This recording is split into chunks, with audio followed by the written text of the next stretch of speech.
So we're going to keep the day view a secret for now, and I'll just head into the larger schedule. So let's go through some things here. So on Joe Ellen's schedule, we can see a few items that are on Joe Ellen's schedule, we can see a few different colors. So what Joe Ellen has decided is that for her standard treatments, they are the Jane Blue, and for her classes, they are purple. But we have actually 10 colors to choose from so that you can customize what your schedule looks like. And kind of at a glance, you know what your day is going to look like. But regardless of the actual standard color, as soon as you arrive an appointment, Jane is going to turn that appointment light green. And that is to let you know the patient has arrived, but we still have an outstanding balance. Once that amount is paid, it's going to turn this darker green here by comparison with the patient paid icon in the top corner there. So now another color that's going to come up, and hopefully not too often, but if we go ahead and press no show, this is going to give us a tiered list. Now this list is 100% customizable for no shows and late fee and late cancellation. What this is in here for and why we like it as a list that's created by you as opposed to a standard no-show fee is because you have relationships with your clients. So maybe this is a situation where this is a great client, they never ever no-show, and so you don't want to charge them a fee in this case, but maybe on the flip side of that, this is the fourth time they've done it, and so we want to charge them full price. So depending on the situation and your relationship with your client, you can decide what that looks like. I have a question for you, Kat. Yeah. Okay, so between the paid and the balance, from the administrative side of that, can you show what that looks like in totality, where it'll show you how many balances you have due and how your payments are adding up over time for, tax purposes and things like that later on? Or just reconciliation at the end of the month? Reconciliation at the end of the month. Okay. So I'm sorry, can you repeat that for me, from the Yeah, patient side or from the from the provider side, to see how many patients or what your total payments have been ah versus how many are still due, and just what that looks like from the other side of it, where you're going through your reconciliation for the month and you want to make sure all of your payments have been paid and where you're standing on outstanding balances and such? yes, so when I think of outstanding balances, we're going to want to go into our reports, and what we're looking for is accounts receivable.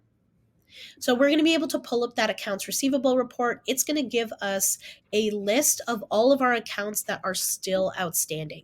So that in between area that we were talking about, we've invoiced them, but they haven't paid just yet. Um, Wait for this to load.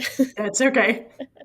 Does it also give you totality of your actual payments? So, like how much income you have made for that month? Is there a separate spot for that as well? There is a separate spot. So we can use the summary report is my personal preference, but there are several other reports. There's the sales report. You can get a little bit more nuanced with your Jane payment specific reports.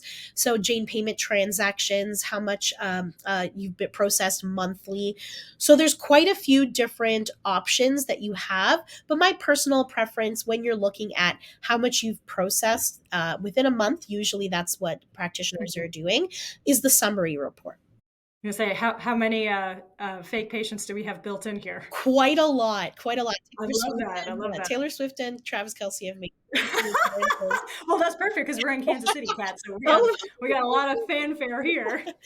so here we have sales by location. You can see invoice, which is what we said we have invoiced the client. How much we've actually collected on is the applied amount. Okay. And then we can go into further sales breakdowns. This is based on the income category, and you can create as many different income categories as you like. In this case, we have membership, package, product, treatment, and documentation income. Okay. Beautiful. We can also see a little breakdown for our gift cards. We can see our income sources. In this case, patient Aetna.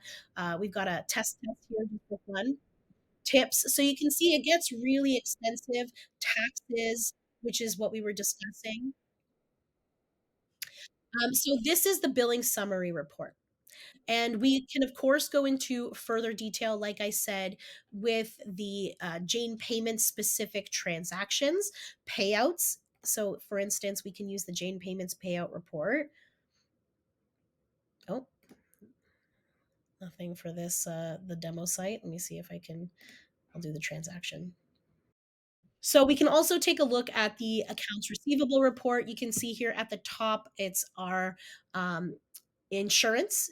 So this is specifying what we're waiting for from insurance. But then we can go down, and of course, these are not real client names, but we can see clients that are outstanding in their payments and how far outstanding are they? It's within the last 30 days. Is it more than that? Once we start getting into that, of course, 61, 90 days, that's when it's important to maybe collect on that.